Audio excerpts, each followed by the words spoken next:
Greetings, Matt comrades. It is your humble DM, Mike Gergoni, here to let you know that we here at Material Components are now part of the Punch Up Entertainment Network.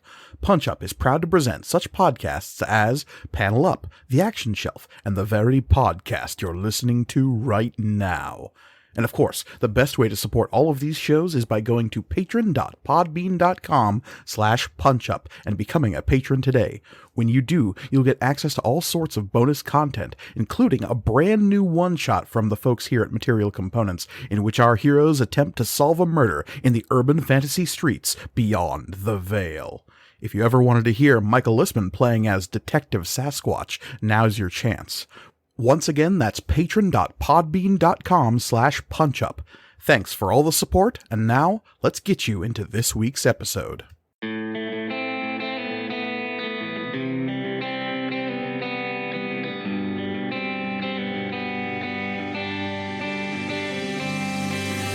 Material Components, Season 2, Episode 72, Consensus Reality.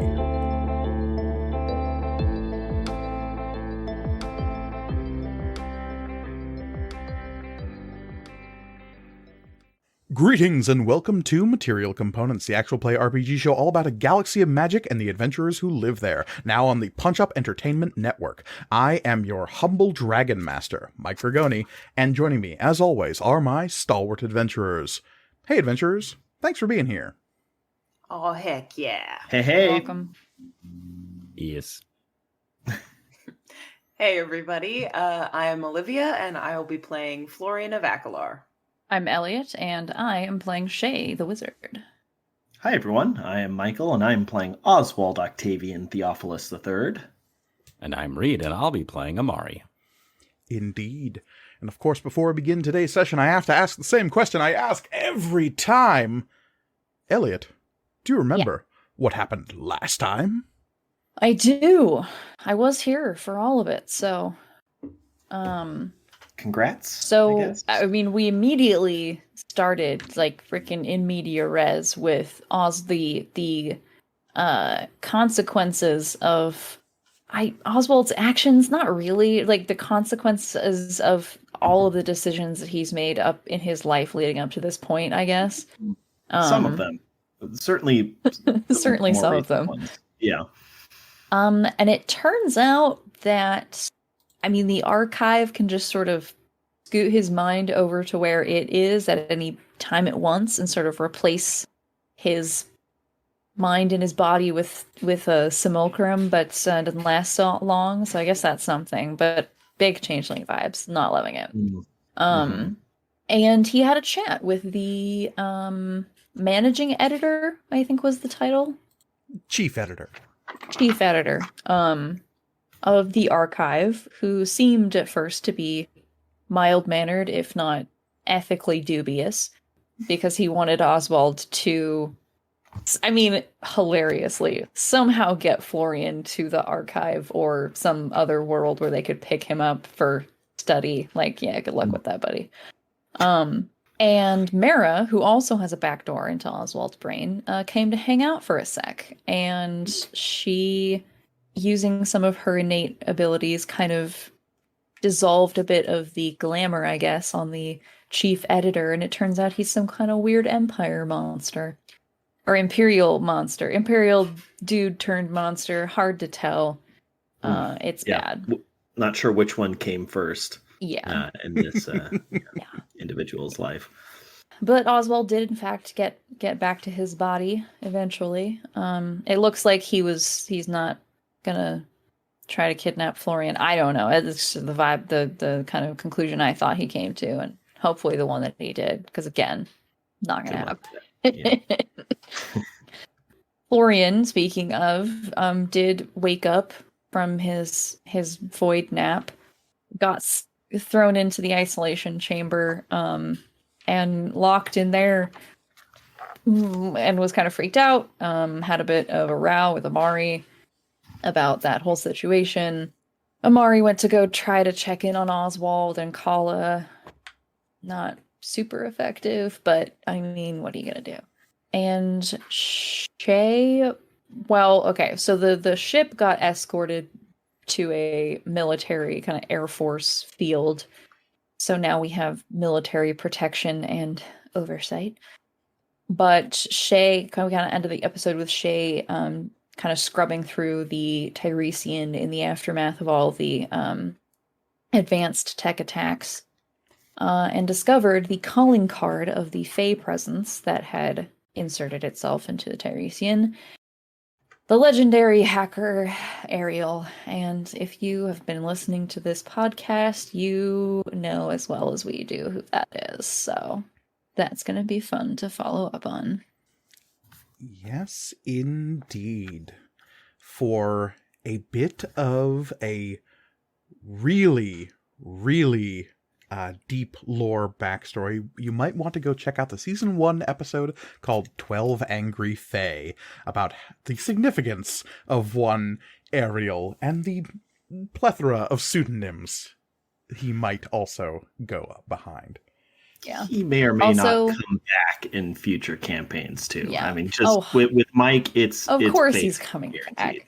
Yeah. I also don't remember which episode it was, but the one where we reminded him who he was, and he was like, "Oh yeah, I'm gonna go kill Oberon." That was a pretty good episode.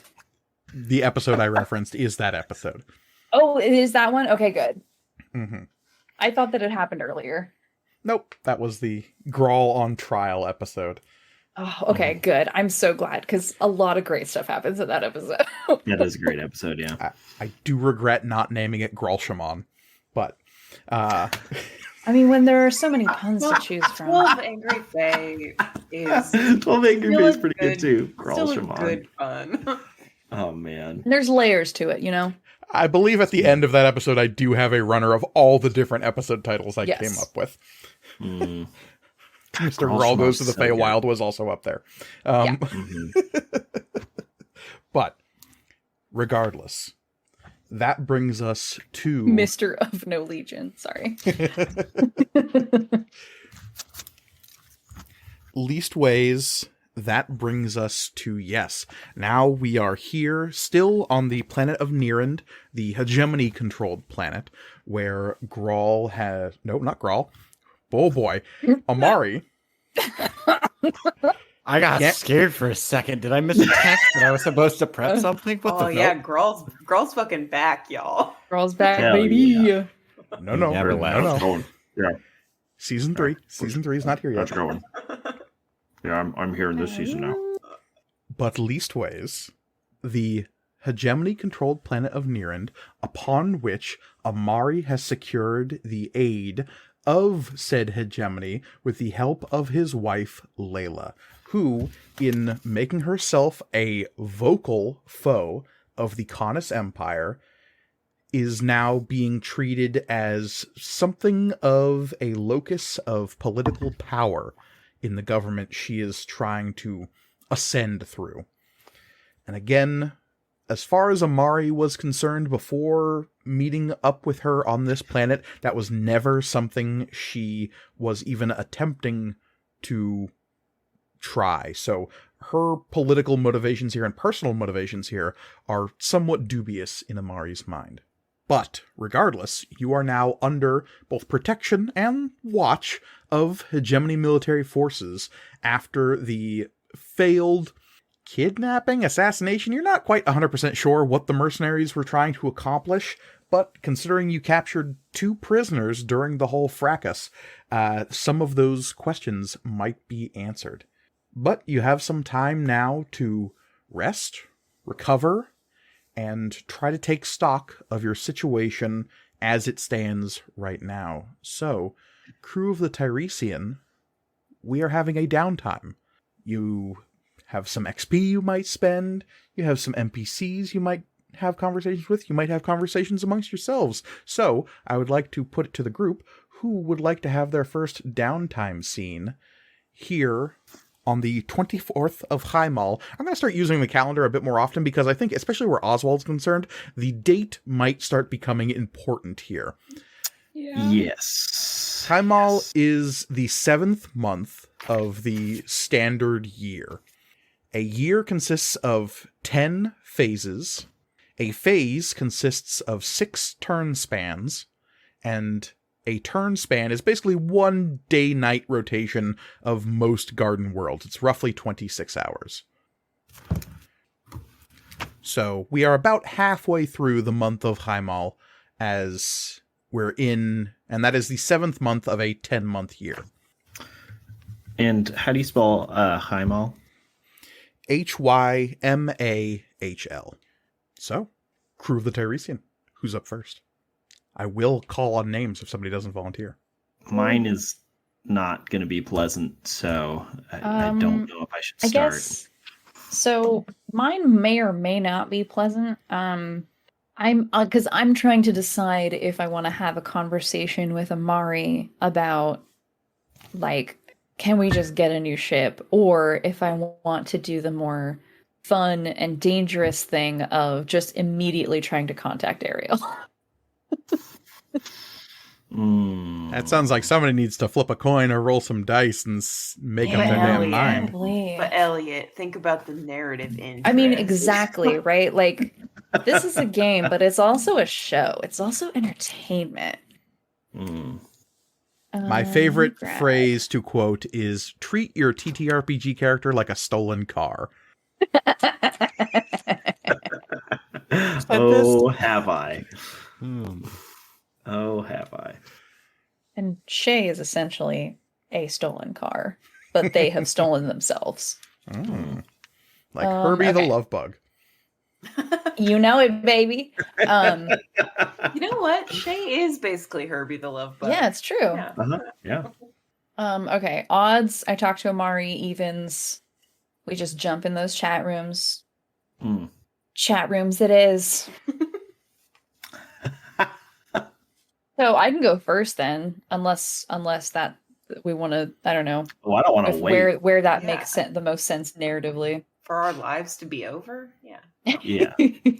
Let's get it over with. Sometime in the next 2 days, after you've rested and gotten maybe a good night's rest, that idea of trying to track down the legendary metanet diver Ariel is still stuck in Shay's craw. It occurred to you when you first discovered the fact that it was Ariel that inspected your ship, and you decided to sleep on it, given that it is an insane idea. Because A, the black hat diver known as Ariel has made their reputation on moving unnoticed in highly vetted circles of academia specifically. So being able to infiltrate those types of organizations without detection means that they are already incredibly difficult to track down, let alone have a conversation with. The second, and probably more important fact, and one that you're fairly sure is not common knowledge, is that Ariel is in fact a fey creature. Yeah. So how you go about approaching this, I am so curious. So now, as everybody here knows, I'm very online and I know everything about coding and like forums and stuff. Convincing. So, okay, I think that Shay would probably know where, like, kind of, you know, quasi-elite, like, hackers and divers hang out on the metanet. Like, kind of would start by just sort of seeing if anybody, like, had any ideas about where Ariel spends their time. Okay. If there are any patterns anyone's picked up, any like, oh, if this thing happens, Ariel's sure to be there.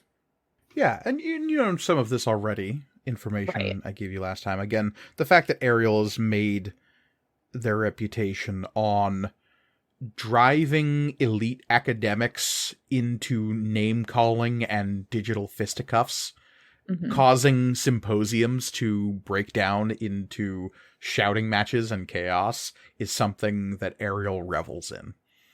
And so whenever there is a big conference of intellectuals, there is always this keen interest in the metadiver community of, ooh, is Ariel going to fuck with them again? This is something that maybe the academics aren't aware of. This is definitely a reputation within diver circles. Yeah. And so there are also tons of these sorts of conferences happening every day. There are 1,000 different scientific studies and like topics that happen around the galaxy. And so having a conference online is a super good way of sharing information and having discussions about scientific progress in the Dragon's Wake. Albeit you're probably looking for one that is more elite, more snooty is definitely the word Ariel would use. Yeah. Like what's like looking for the best piece of bait. Mm-hmm. Looking around, you would discover that there is a symposium on pre-Deep War Noku culture happening on the 25th of Haimal. And there is this elitist air about it that certain diver circles are kind of eyeballing as just like, oh, this seems like something right up Ariel's alley. In that there are 0 Rini participants in the summit. Yeah. Stay classy, academia. Yeah, always. So yeah, it is a discussion about a much older Rini culture with no Rini involvement, based on advertisements and appearances. None of the speakers involved are Rini, and those who are slotted to speak are mostly individuals that aren't even from cultures that originate in the Southern Reach. Ooh. Nice. Yeah, it's pretty gross. And so there's plenty of divers looking at that event as just like, oh, Ariel, fuck these guys up. Love that. And so while there's no confirmation from Ariel, because that never happens, that like they're going to show up to bust this joint wide open, there is this like sense on, oh, what's the app? Sprite in certain circles of people going just like, I hope Ariel ruins these people. Okay. So I think Shay is gonna like fake some credentials or something. Like is this like a TED talk where like you can't watch it unless you pay to go there? Or is it like a conference where if you are not an academic, you are not going? The people with academic credentials are allowed to speak. Everyone else is just observing and watching this discussion happen. It's like going to a panel at a conference. Right, okay. Part of what makes Ariel so tricksy is the fact that they can actually participate in these events and maneuver talking points in a way that makes these people eventually shit the bed. Right. Just imagining this is going to date our podcast slightly, but I'm just imagining that it's like a Zoom call-esque scenario where there's actual video and Ariel just shows up, but he has like a cat face filter on so that nobody can see the identity. Some academic is like, why is there a cat talking? Mm-hmm. That's not as funny in a world where there are cat people, but yeah. So I guess my instinct would be like, oh, like what if I do something that helps sow seeds of chaos? Like I don't know if that would be positive attention or negative attention. From Ariel, I mean. This is a downtime session, so I'm not going to ask for any rolls or anything. You just tell me what happens here. Yeah. And live with the consequences. Yeah. Yeah, okay. So, I guess, does Ariel show up to this event? 100%, yes. Yeah, okay. I wouldn't have said it otherwise. Right. Okay. I mean, that's fair. It'd be very funny if you went through all of that and then it's like, oh no, Ariel was even fucking there. Aren't I so tricksy? But so what I think happens is Shay creates a back door for themselves into like a secret back door into the conference. Mm-hmm. Like, lets Ariel like Ariel, does their thing. And then like once the academics start to get like really, really heated, Shay runs a program that puts a filter on all of the academics so that anytime they try to talk, the sound that it gets filtered into like fart noises. And like clown horns and shit. Highbrow. It's fart noises, like whoopee cushion sounds. Yeah. It is air horns. It is vuvuzelas. It is it is like obnoxious animal screams, like goat screams.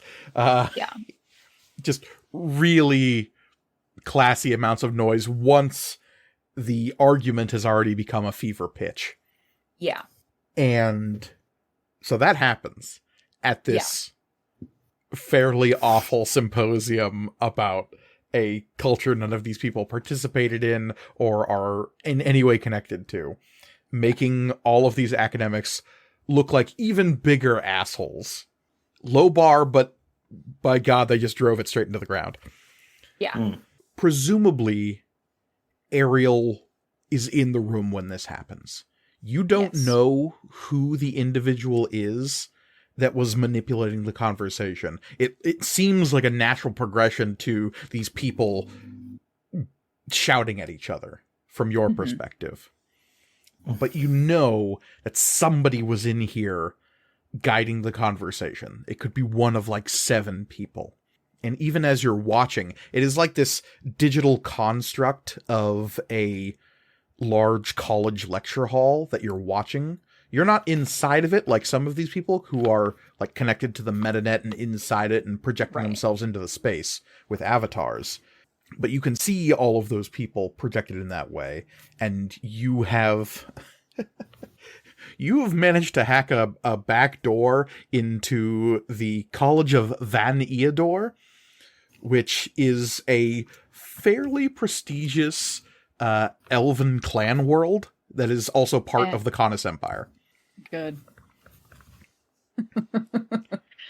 And so when this explodes into noise and nonsense, and videos and streams of it start cropping up all over the metanet as look at these assholes.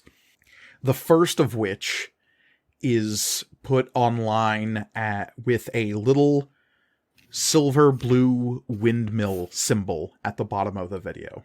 It is very clear it is being recorded from inside the symposium construct.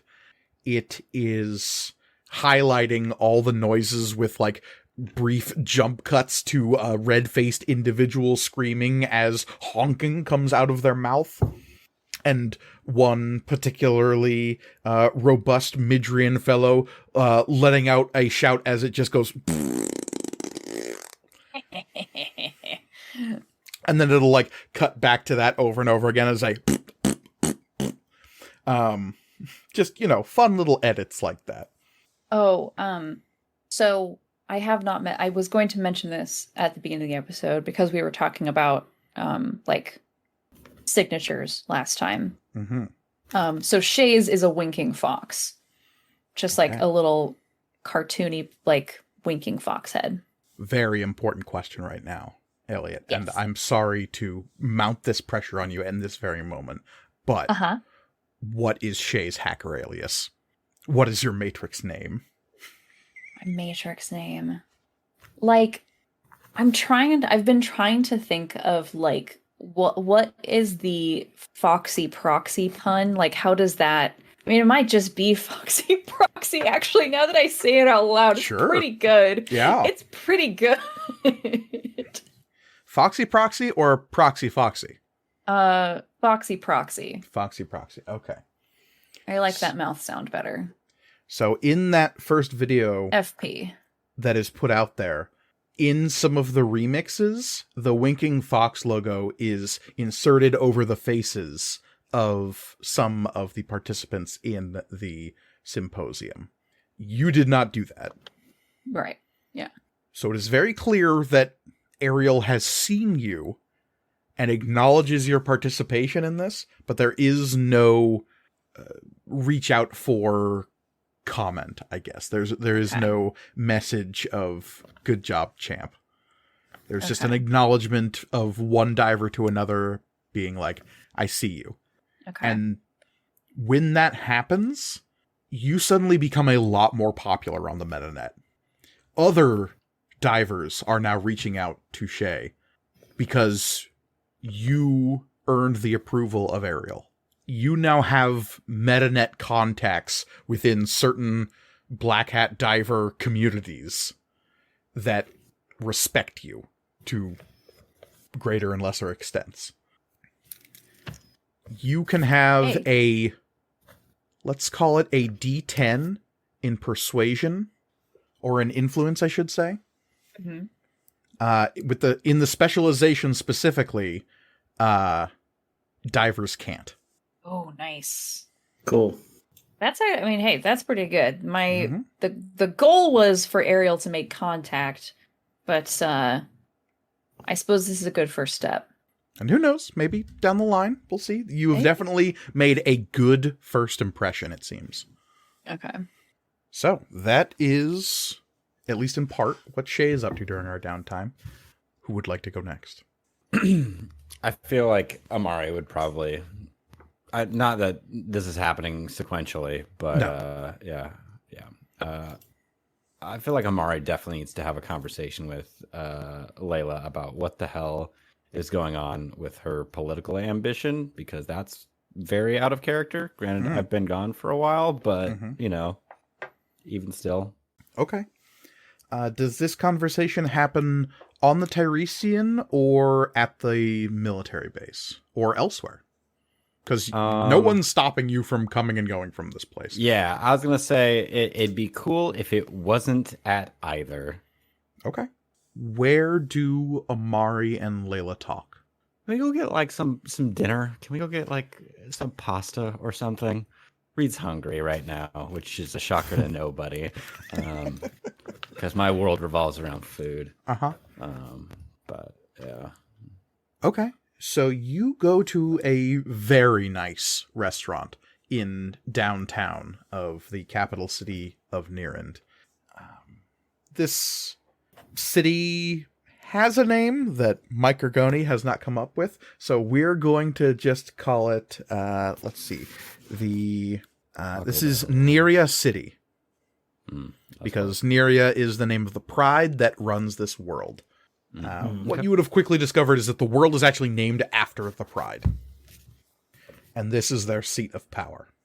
So you are at a very nice restaurant. It is Leon, and it chiefly caters to Leons because this is primarily a Leon world.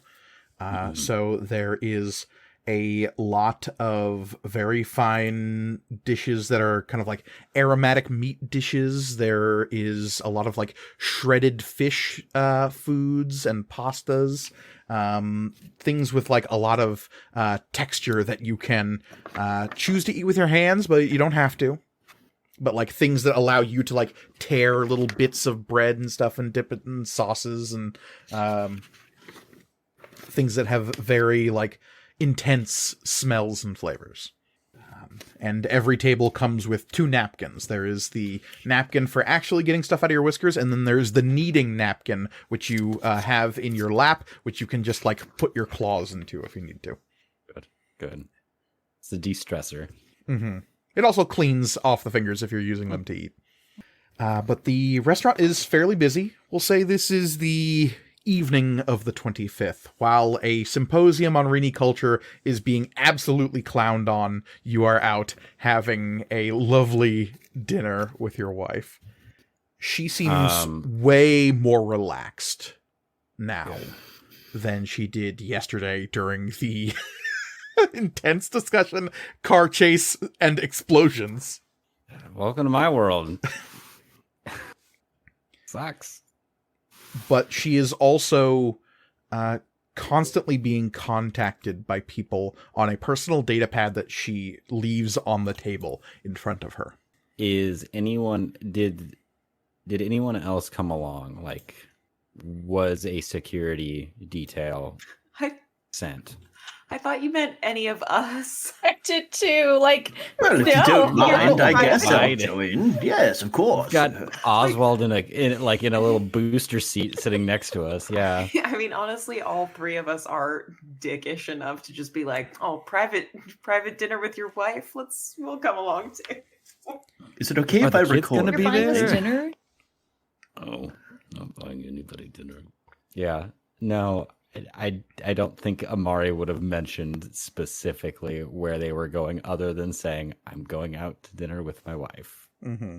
Have fun. To answer your question, no. No overt security was sent. Okay. There is definitely a armed driver who took you both here, who is still waiting in the car, but there is no one actively looming over your shoulder. Okay. So Paladin Rolly is... Paladin No. Rolly stopped working for you / your wife the moment all of this stuff against the Empire broke, and suddenly your That's wife fine. has enough political clout not to have somebody else's paladin hovering around her. Love that. Nice dude. Speaking of which, Shay does have a date on the books on the 26th, the evening of the 26th. Yeah. That doesn't need to be a downtime scene if you don't want. It can just happen. We can I'm leave just that up saying, to everybody's imagination. That does I don't happen. think That's a downtime activity. It's a lot of uptime, if you get what I mean. That was the joke. I don't get it. Please explain. Okay, see, no. This is a podcast for children. Layla is actively engaged in whatever conversation you want to have, but she is clearly also has an eye on the data pad where she has a lot of messages incoming that she is like passively responding to, or at least marking to respond to at a later point. She clearly has a lot on her plate. She should eat then. It's dinner time. Has she been like talkative up to this point, like the same way that she has been, or is it like, has that been demanding literally all of her attention since the announcement that she is like taking a stance against the Empire? That is definitely, she's doing, I wouldn't say it's damage control, but she's definitely doing triage on all of the events leading up to this point, and doing as much as she can to reinforce the story that she invented about you being undercover and working with her to uncover this Imperial plot. And Well, in that case, she would say, and of course you're going to need to make a statement at some point. Yeah, you always need to make a statement. Gotta love those statements. Are you gonna touch your food? Or And she looks up as though suddenly realizing that you're in a restaurant. Oh, right. Yes, of course. And she starts like distractedly, like grabbing a fork and eating this like seafood dish that she's been given. And like the first try to get something into her mouth misses slightly because her eyes are on the data pad. I mean, I can turn off the data pad if you want. I can just take it right over here and just set it No, behind me. I'm You sorry. sure? And she will like put her food down and slide the data pad a little bit away, but it doesn't actually leave the tabletop. I get it. I mean, you're a matriarch now. It's a big deal. So Yes, it is a big deal. I've already had several schools messaging, asking about the children, whether or not they can transfer before the new term. I mean, what's wrong with the schools they're at? Nothing, it's just there are plenty of private schools that would leap at the opportunity to have the children, the primary children of a newly established pride. Yeah, food's good. Oh, yes. The primary children. Counting Okay. on any other ones? We're having this conversation now, then. Well, I mean, when do you want to have it? I imagine it might take the edge off if we, enjoyed food at the same time. Yes, of course, Amari. Enjoying things at the same time. That's something you're so good at. Mm-hmm. And she will spear a piece of food and put it into her mouth and never really lose eye contact with you while she does it. And then she'll put her fork down and say, there are going to be certain expectations of me now that this is all changing. Mm-hmm. And, I mean, why is it all changing? Is that a conversation you want the answer to? Or is that, do you even care? I care. I do. Look, I get it. This is all my fault. I get that, you know. I just kind of hope things would just be the way they were when I left. And I was wrong. Amari, when you left, I think I was starting, at least, to hope for the same thing. That you would go and clear your head and be back in a few phases and things could be normal. But then, and she'll look at you expectantly. Yeah. Yeah. Look, I am not trying to pressure you, Amari. I don't want you to feel like you need to be somewhere. Because the last time you needed to be somewhere, the Dominion fell. So if you feel like we're weighing you down or making you feel like there are responsibilities that you can't live up to, then fine. But I'm going to make sure that the hegemony is a place that doesn't do the same thing to anybody else. It's fair. Because the Dominion failed you and so many others. So we can't just be another Dominion. Whatever the Raset hegemony is becoming, it can't be that. I agree. So that's why. Okay. So what's the plan? Just stroll back here after stumbling into all this and ask what's the plan. Because you want to help or because you're just curious? You know what they say about our kind and curiosity, Amari. No, I don't. I don't know. It gets you killed. Oh, yeah. No, I do remember that one now, yeah. I would have been back sooner. I'm sorry it took so long. I don't know how to fix that. If it's ever something that is fixable, this sounds like something you want, and that's okay. I'm not happy about it, but I understand. And yeah, I'm asking what the plan is, because this is something I want, not something I need. Do you have it in you to be a part of something bigger again? Because I'm not going to hold it against you if you don't. The system let you down before, and I'm trying to make a better one. But that's going to take a lot of hard work and dealing with the problems that already exist. Lila, I'm not going to lie. It sounds like you and I have been going about the same thing in two different ways. That's not what it looks like from my perspective. I know. But I'm back. We can sit down. We can have dinner every night. We can talk about it. I can tell you everything. Can we? Mm-hmm. Even with that whatever it is organization you're working for now? Mm-hmm. Well, we kind of make our own schedule now. And I think work is a pretty loose term for what we do. And you can see now that several notifications have pinged up on the screen of the data pad, and she hasn't glanced at it once in the last minute or two.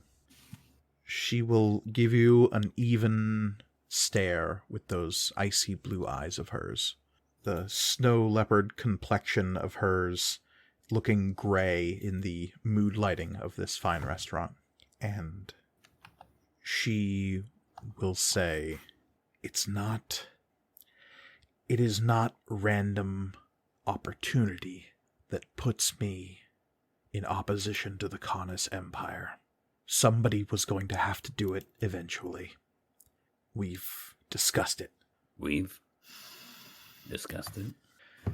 There is a group of individuals from across the southern and eastern reaches, and even one or two members from bits of the western reach. There is a lot of concern about what the Empire has been doing since the war. Because it's a lot of nothing, really. And nobody can quite seem to answer why. You have the biggest, most powerful military in the galaxy.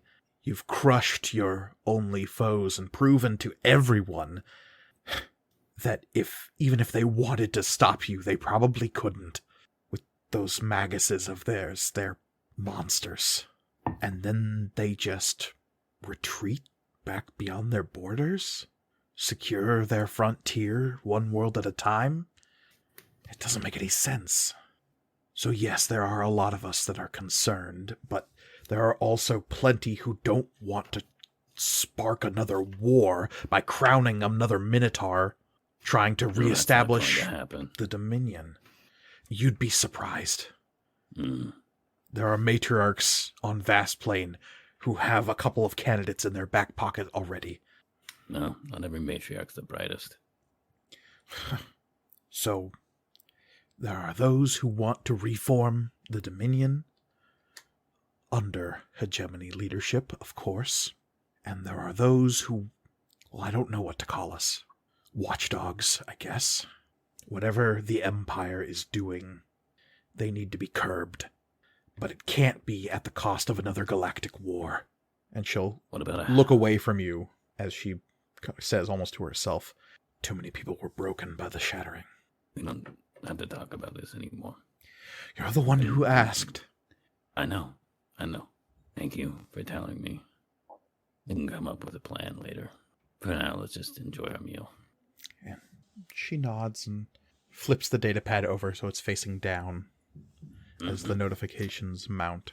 How are the kids doing? Oh, they're fine. They miss their father. My mother is filling them with all sorts of slanderous stories about you, even as we speak. Oh, good. That's how I want it. Well, you got your wish. Did they get the gift? Decks of cards, Amari? Yeah, I mean, there's a story behind it, but I don't think the kids are really going to appreciate that story, considering I only bought one deck of cards and there's 3 of them. So I'm realizing that, in hindsight, not a very good gift, but thought it counts, right? Like, no, okay, yeah, I'll get them something. Maybe think a little more next time so they can share. Also, it seems like a collector's item, and they just used it to throw cards at each other. They draw any blood with the throwing cards? Are any of them really good? She'll shake her head and begin to tell you a story about one of your kids who got really good at hurling those cards. It was Sagira who managed to draw blood off of Rom's nose by flicking a card so hard it just sliced the little thread of his nose. Caused a whole thing.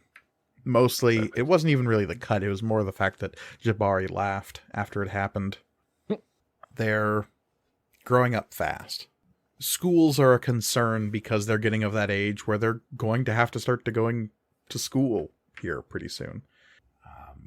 The fact that Layla's mom is at home right now on Vastplane watching the 3 of them, they're not here on Nearend, is a bit of a blow. Whatever hopes you had of seeing them are dashed when you learn that. But yeah, she tells you... plan a bigger surprise party on the return home. She would ask you, when do you think that's going to be? Well, we're dealing with this. Gestures just to everything that's just happened and the plan that she has concocted to clear Oswald and the rest of the team of any wrongdoing in Vastplane's eyes. We've got that. And then we have the other matter to attend to, which may tie in directly with what certain governments have been up to. Layla will get serious again and say, Aegis-Tech. Something's not right about that. Huh. What are you hoping to do against them? I mean, at this point, it seems like we've been running a lot. I don't think we've figured out a way of fighting back. Is that the goal? To fight back? I mean, eventually, we're going to have to make a stand in some regard. That sounds like Amari the soldier, not whatever the new Amari hopes to be. Okay. In that case, we're going to have to broker some sort of deal to get them off our backs. We're going to have to give someone else some power. We're going to have to move some things around to get them to completely forget about us or get to a place where we're not touchable. Otherwise, it's going to start a house war or, God forbid, another full-on galactic war. And Layla will pause at that and say, a house war that might solve a lot of our problems in equal measure. Sounds insane even saying it out loud, but if the high houses of the Empire are at each other's throats, that might be all the holding action we need. Okay. I mean, sounds so callous to say out loud. Pretty sure war in any respect is something we should endeavor to avoid. A year ago, I would have agreed with you, Amari, and 5 years ago, I would have called you crazy. Now I don't know what to think. We'll figure it out. But if what you've told me is true, then it might not even be all of Aegis-Tech you have to worry about. Well, we certainly pissed off some people high up. The Silvaros. That might need to be where it starts and ends. Cut off the head of the snake and the rest of it dies, kind of thing. Or at the very least, you don't have to worry about the fangs anymore. This is true. Eat snakes. And obviously, well, let's start there then. I will help where I can, if you want me to. Of course. And not because you're now some well-to-do fancy matriarch. Well-to-do, maybe, but if my pride ever gets known for being fancy, you have my permission to kill me. Good. I mean, I was making arrangements already, but I mean, yeah, just in case. You haven't. I've been monitoring your communications ever since you arrived on the planet, but okay. It's on a sticky note. Mm-hmm. Very short plan. Yeah. Very short. Okay. The rest of your evening passes with a solemn amount of pleasure between the two of you. There is definitely a lot of tension that is slowly melting that needs to be talked through and worked through. You don't think this is something that can be resolved with a nice dinner, but it's a start. And starting is one of the most important steps you can take. Of course, the most important step you take is the next one. And the evening goes on. You have a nice walk with Layla. The two of you just wandering the streets of Neria City, and it is nice. It reminds you of a simpler time. There are a few moments where you're recognized on the street, and old, somewhat painful memories are brought back to the surface. At least for now, you're still more famous than your wife. I can't wait till she's more famous than me. It's gonna be great. I just want to be known as Layla Rakasa's husband. That's it. Mm-hmm. Well, that's good, because you just got a D10 and an influence that is Layla's husband. Perfect. Yay. Nice. Love So that. if you ever need Thank to you, Mike. influence individuals and have the sort of sway that maybe not a war hero, but the husband of a matriarch might be able to pull some strings with, that will be the talent to do it with. You sure the talent's not just called I'm a wife guy? Wife guy. My next bet was just going to be my wife.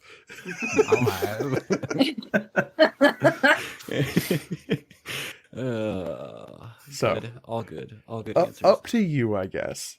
It's all three. Mm-hmm, mm-hmm. It's all depending on the day. Mhm. Mm, All right. Oswald, Florian. yes, I will go up next.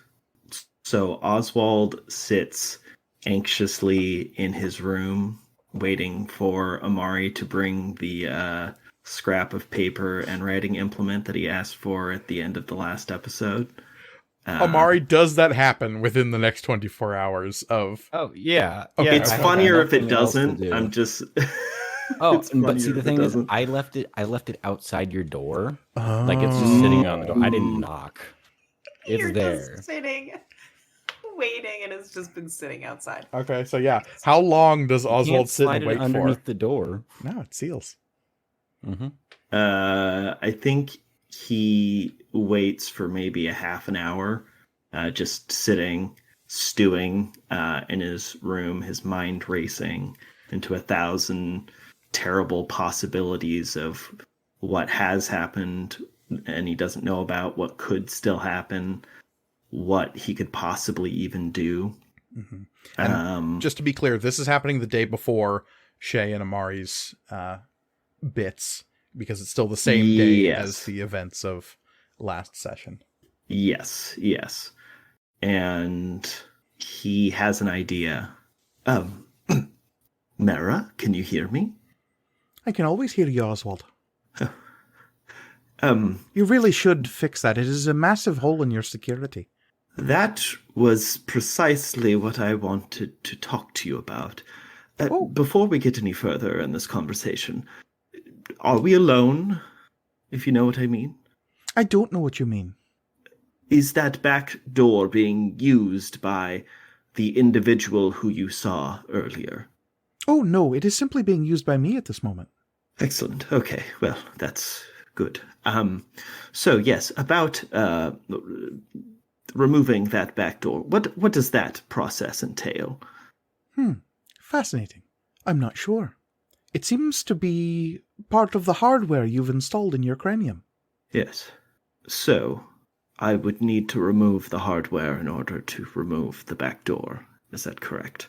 I don't know, Oswald. I am simply using this as a port for communication. I have not inspected the hardware as such. I'm told by you and others that that would be an invasion of privacy. Mira, Yes, Oswald. I would allow you, in this moment, to take a closer look at the hardware. You have my permission in this moment. Do you understand? I believe so. I will Yes. attempt to It inspect is. Yes, it is important to respect people's, I suppose, boundaries. But in this instance, I trust you, and I would like you to take a look at the hardware and see what you can find. Very well. I will attempt to not overwrite your brainwave patterns. Thank you. Would you like me to create an engram backup just in case? What does that exactly entail, Mira, before we do that? Duplicating your emotional states, your brain chemistry, your brainwave patterns, and thought relay so that I might download them into your brain if something catastrophic were to happen. Oh, I wasn't aware that was an option. It wouldn't be if not for the hardware that you've installed. Boy, that's bringing up so many other questions. Yes, let's do it. All right. Are there any systems you'd wish for me to store this data on? I suppose I don't know off the top of my head. I could always store it within the Teresian systems. I have a few caches of data that I've used for storage. Yes, I suppose that will work. Very well. I will need you to make contact with some form of aether tech which is connected with the ship's systems. I look about my room. Is there anything that I can use in here? A light switch. Will this do? And I point at the... I don't know if Mira can see me pointing, but... No, but she can feel you. What about this over here? This light doohickey? Yes, that light panel is wired into the ship's systems. That will do nicely. Simply make Okay, contact excellent. with it. I will do the rest. Okay. And he goes up on his tippy toes to reach the light panel and touches it. And there's a weird sensation. It's almost like your finger falls asleep and then your arm, and there's like a numb tingle that spreads over your body in a wave that rushes down from your hand to your arm, into your torso, across your head, down your feet, and out through the tail. And it's like a weird tingly shiver that runs the whole course of your body. And you can feel it lingering in the back of your scalp a little bit. And Mara will say, "Download complete. Now, if there are any catastrophic failures, I'll be able to replace your personality into the meat that's left over." Lovely. Thank you. You're so helpful. All right, then. I'll begin my diagnosis. I don't know what this will feel like for you, Oswald. Well, maybe just to preempt it, in case it's painful, I shall go retrieve a sedative. Is there anything else you might think that I would require for this process? I would avoid using anything that might disrupt your brain chemistry at this time. Ah, I see. Well, then never mind. I suppose I shall just lay down and just whatever happens, happens, and couldn't get any worse, I suppose. Very well. Please stand by. Yes. And he moves over to the cot in the room and just kind of lays down and just doesn't close his eyes or anything, just kind of nervously looks around, waiting for something to happen. And something does happen. There is a cool liquid sensation, like somebody cracking an egg over your head, with this kind of slimy, cold essence running down the back of your neck and across your shoulders. You feel it slither down your spine, and it is only after it begins to spread that you feel this odd sort of double sensation. Almost on instinct, you look down at your hand, and you feel the hand flex almost instinctively, and you know it's not you doing the flexing, but you can feel it happening.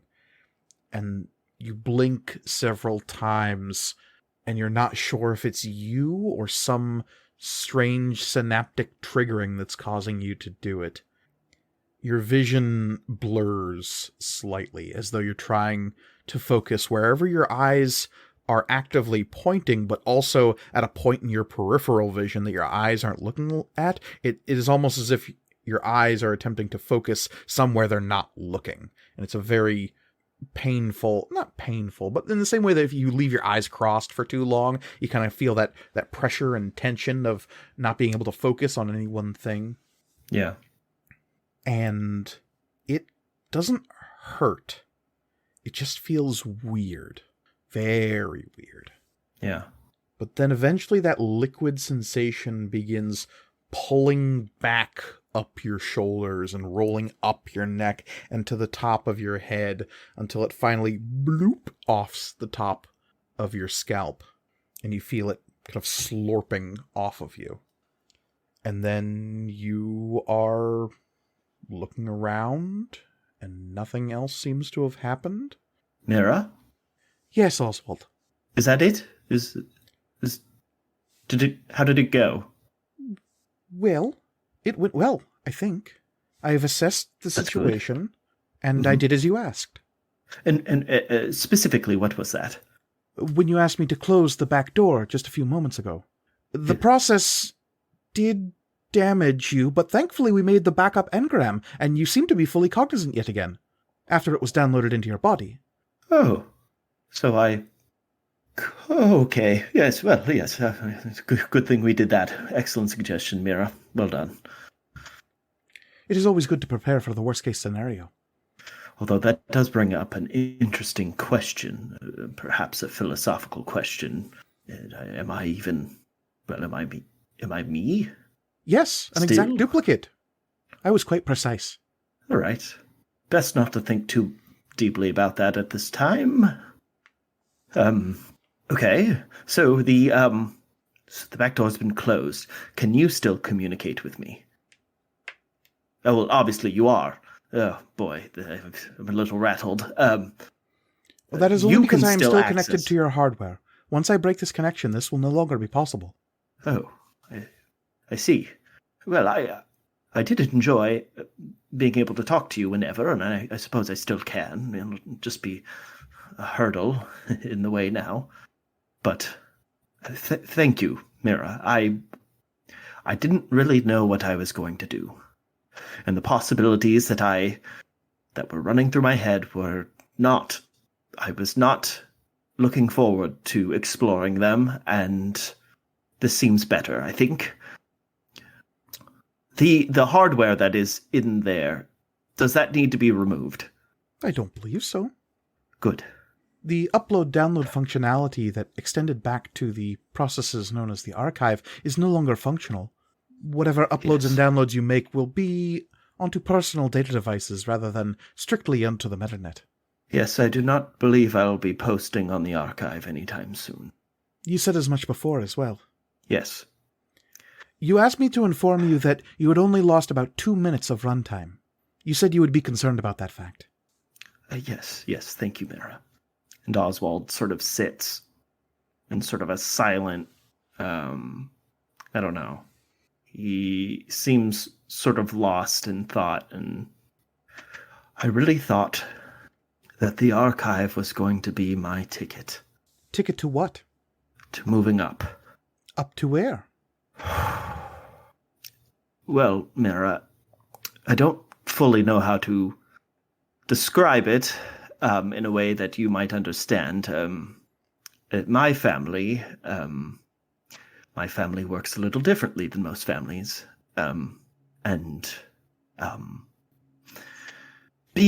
Bringing success, bringing notoriety to the name, to our family name, is very, very, very important. And I thought that by uncovering secrets and posting them on the archive and changing Dragon's Way Galaxy, that I might find that notoriety and, well, find the respect of my father and avoid, unwanted consequences. Fascinating. Yes. You know, the archive is not actually the first thing my first attempt. I've tried a lot of things. I was never really able to decide on one thing, so I explored several options, and none of them worked. I mean, the only reason I'm number 3, or was number 3, is because one of my siblings passed. And the other one is so insufferable that even Septimus does not like him. So you've attempted differing feats in order to win the approval of your father? Yes, that's an excellent summation of it, yes. I only put it in such terse terms because I feel as though I had never considered Hector Lauricus as a father, but the descriptions of our situations seem rather similar. I attempted many times to... Hector's approval meant a great deal to me. Yes. I always seemed to fail, though. Yes. Did he punish you when you failed? I did not think so at the time. Now I do not know. There was pain. I don't know if that is the right word.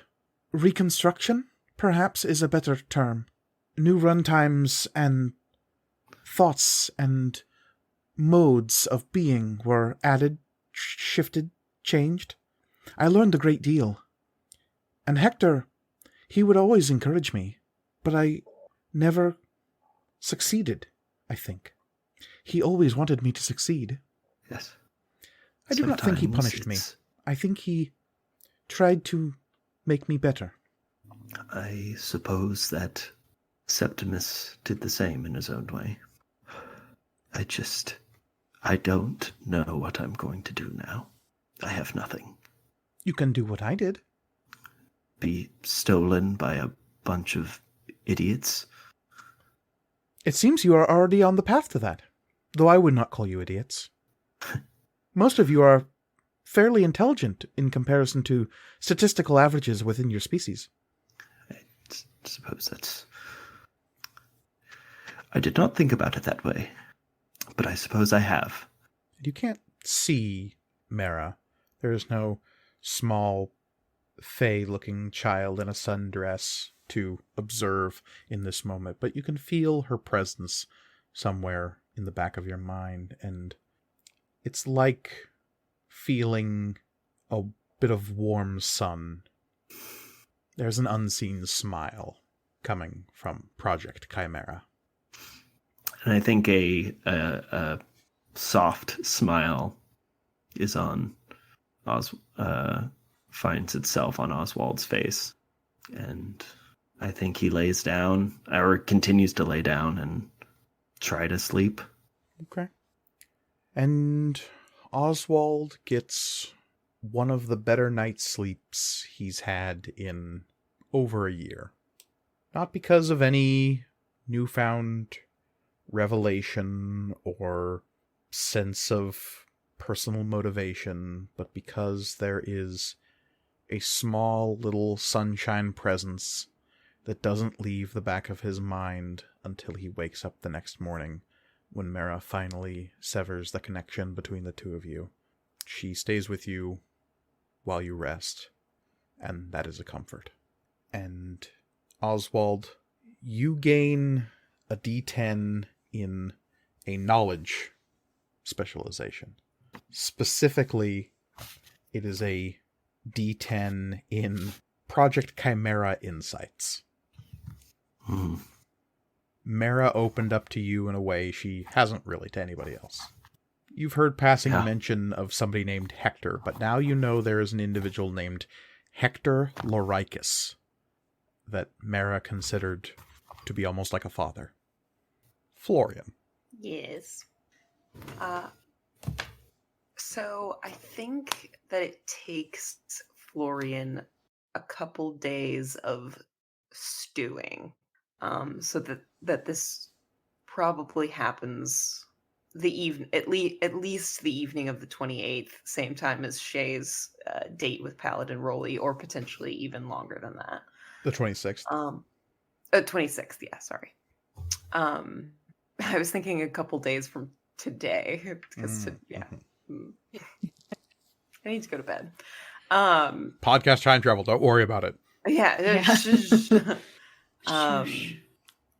But I think I think he kind of avoids everyone for most of the next couple days, and on the evening of the 26th, when everybody's, or when the Tiresian feels a little more cleared out, I'm gonna go knock on Kala's door.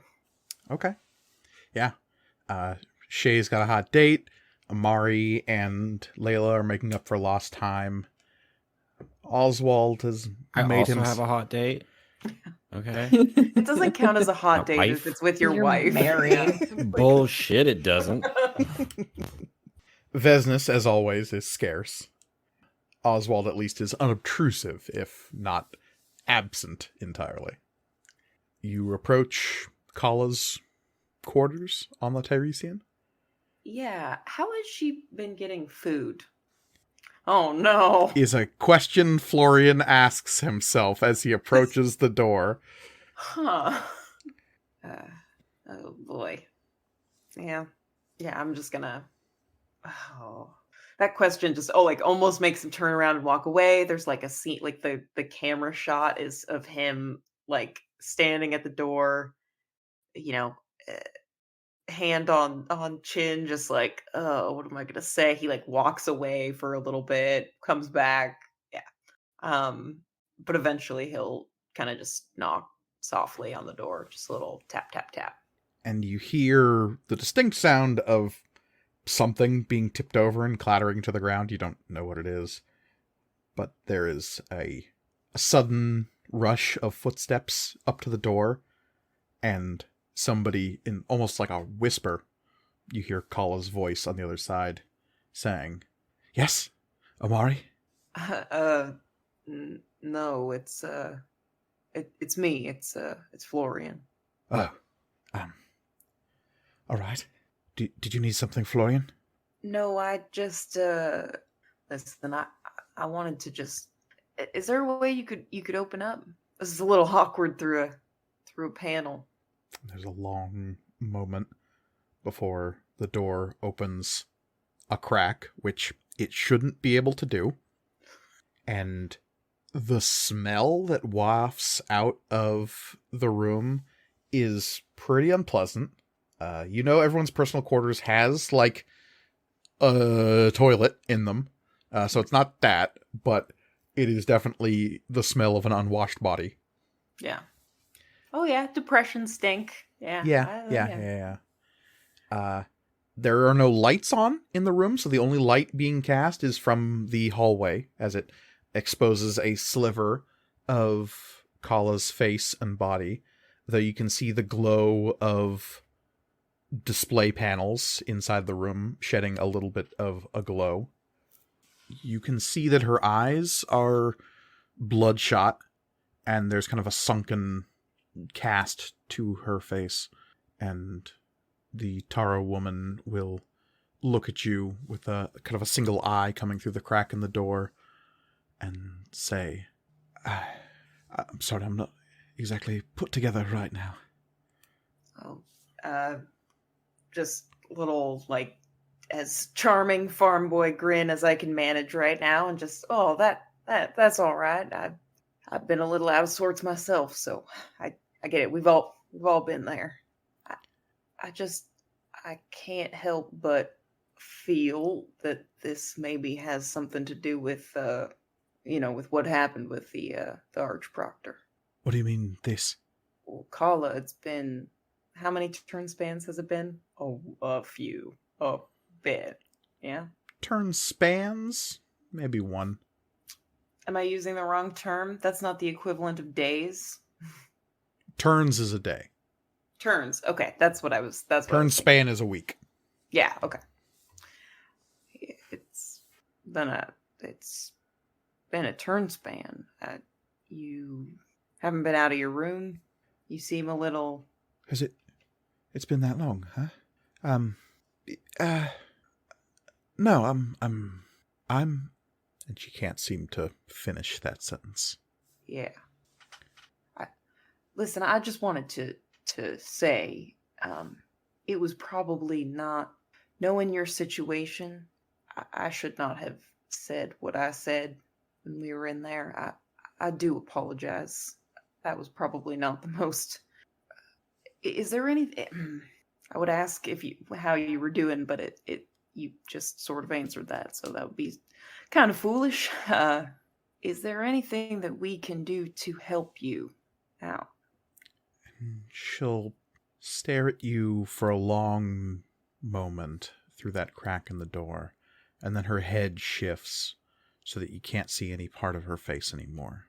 You see her shoulder slumped up against the door, as though she's resting her head on the other side of the door, and she lets out a shuddering breath, and in barely more than a whisper, she says, "Convince me that this is real." I'll spend an I'll spend an XP if I have to say, is there any sort of, like, this is something that happens, right? But people get stuck in the Benefay and, like, dissociate from reality. 100%. It happened apparently to her best friend back on Asclipsis. Yeah, but I mean, it's something that, like, you could, I don't know. There are internet guides for, like, here's what happens when someone is having a panic attack. Here's how to de-escalate that. Sure, yeah. Is there something along the lines of, like, that? Oh, 100%. There are probably, like, top 12 tips to help anchor somebody in what is real after a bad dive. Cool. What's tip number 1?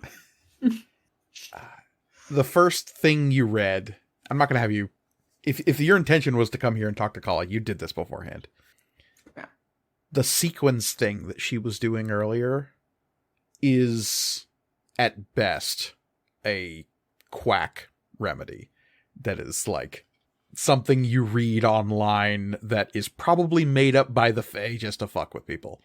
Oh no. See, this is why real life is good, because anxiety and depression can't go online and write fake.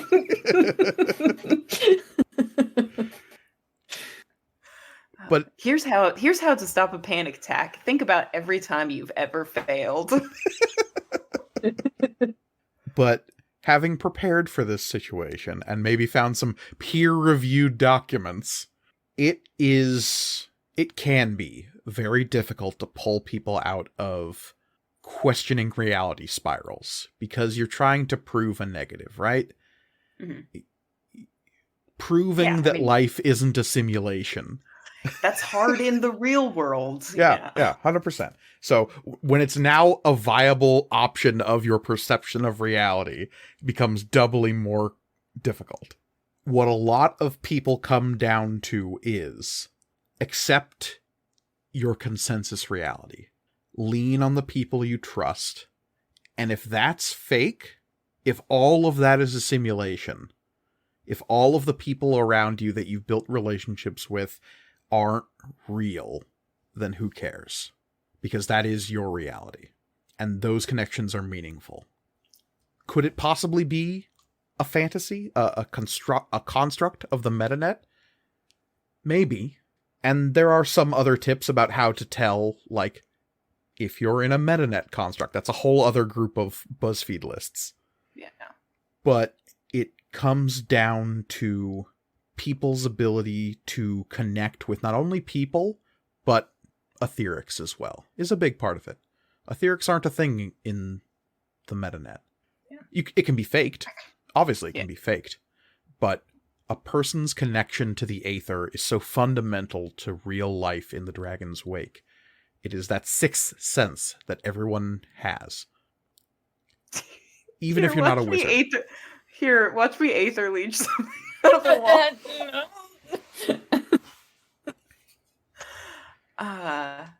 So there is a lot of reading to be done about etheroemotional therapy that can help people feel real, thanks to etherics. Okay. Then in response to her convince me that this is real. I ain't gonna do that.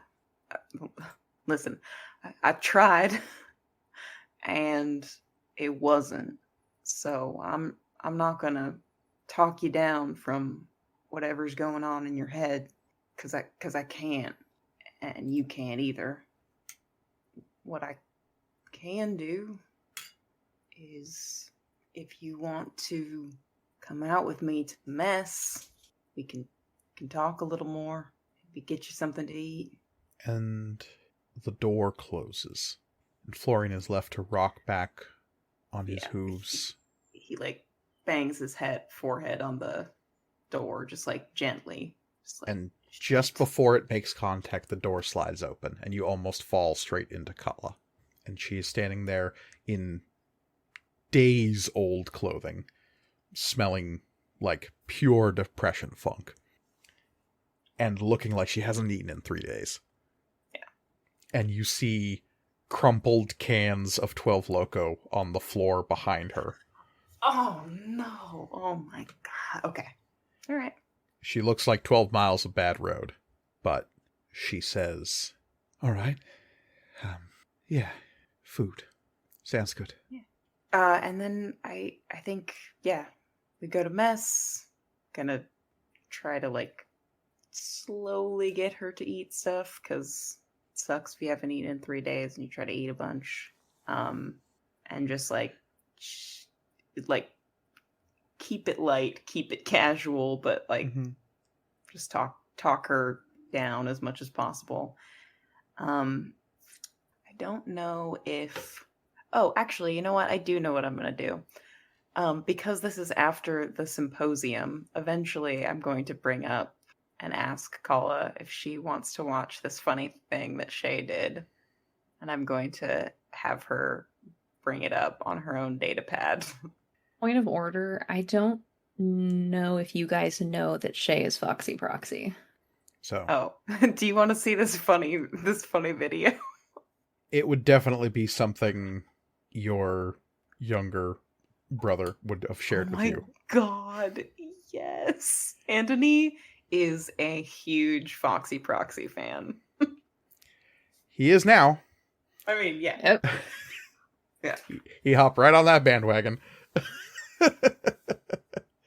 The academic elite are finally being taken down a peg. Yep, 100%. God, I hate this kid. Anthony, it's symbolic because you can, like, each of the sounds used for each of the speakers, like, really speaks to, like, how they Shay. You get a goose and you get a fart and you get a donkey. and you get horns. A goose farting.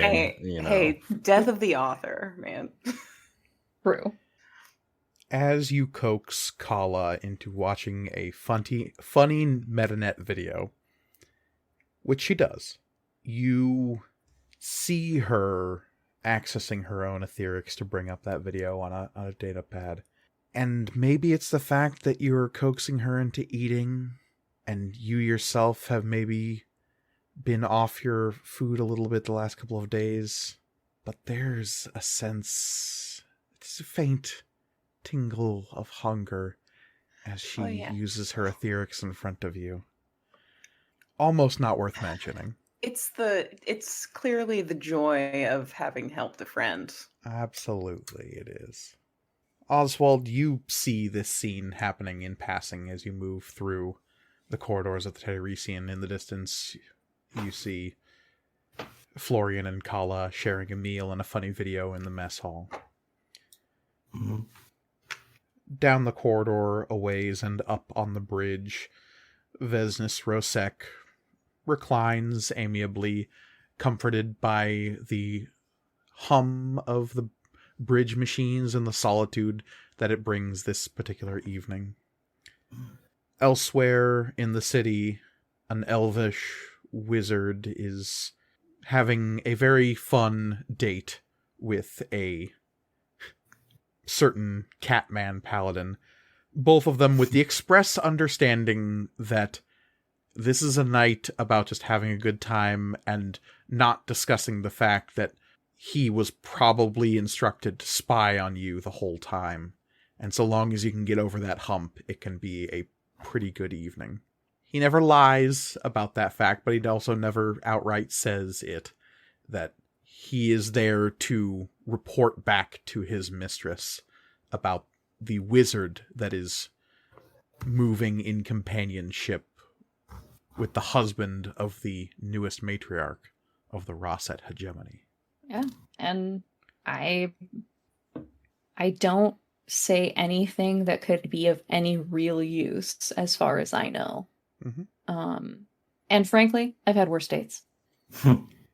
He tried a little too hard during a game of pool, but other than that, it was pretty good. Yeah. Amari and Layla, again making up for lost time, have their own rendezvous that evening as well. The newfound power of a matriarch of the Rosset hegemony being not misused, but certainly such political gains do have their advantages. Access to private clubs and exclusive invitation-only parts of the city. What are you going to do?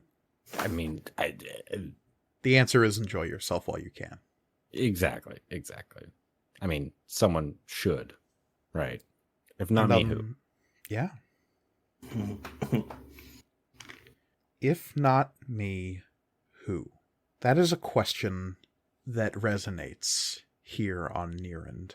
It is a question that is contemplated in a great many locations in the Dragon's Wake, for a great many reasons. The most consequential of which, at this time, is an entire quarter of the galaxy away. In the western reach of the Dragon's Wake, there are 13 worlds which comprise the basis of the Canis Empire. They are called the Old Holds, one of which no longer bears its original name, because 4,749 years ago, a Midrian man named Primus Canis declared himself emperor, and so transformed this world into what it is called today, Imperia.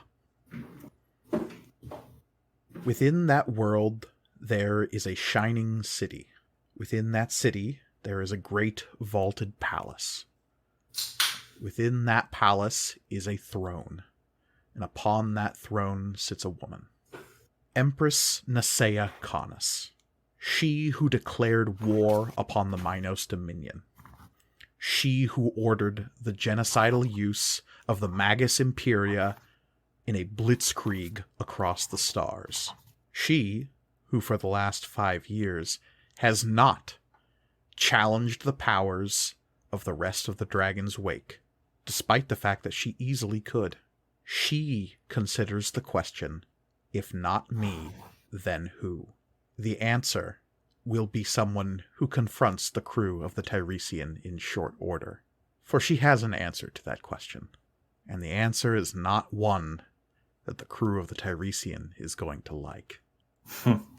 But exactly what the answer to that question, I think, we'll have to wait until next time. Because as always, you can find us online at MatcomRPG on Twitter and Instagram. You can also email us at materialcomponentsrpg@gmail.com. We always love hearing from all of our listeners. You can find me on Twitter at CryOutOlivia. I am always there talking about D&D and other RPGs and also just a lot of other nerd stuff. So come hang out. You can find me on Twitter at Elliot C. Lewis. I'm an illustrator and graphic designer, doing a lot of tabletop RPG and other fan art. You can also support me on Patreon and Ko-fi. Links to both of those are in my Twitter profile. You can find me at The Readamus on Instagram and Twitter, where I post jokes and lots of photos of nature, so come check it out. And you cannot find me on social media, but what you can do is support our show by rating and reviewing it on whatever platform you're listening to it on. Please, please, please do so. Indeed, and finally, you can find me personally on Twitter and Instagram at MKGorgoni, where I'm always happy to talk about all things material components. But as always, the world is chaos, so please, be kind to each other. Goodbye, everybody. Goodbye. Bye. Goodbye. Bye.